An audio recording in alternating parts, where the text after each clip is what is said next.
La présence omniprésente, nous savons qu'elle existe.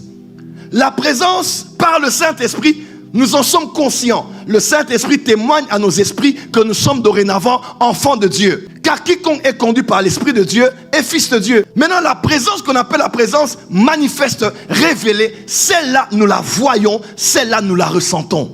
Je me rappelle qu'on était à l'école au début de la foi chrétienne. Avec plusieurs amis, on a quitté l'école.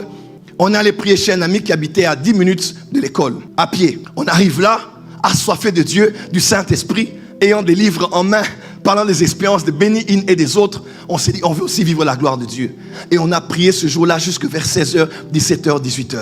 On a quitté la maison de notre ami qui s'appelait Alain. On rentre le lendemain, on est à l'école et Alain nous dit quelque chose d'étrange s'est passé. Quand il nous a libérés, on est tous partis, 18h, 19h, il se faisait tard et il faisait nuit. Il est entré à la maison et les gens commençaient à crier à la véranda. Pourquoi? Parce qu'il y avait comme une colonne de feu qui brûlait là où nous avons prié quelques heures avant.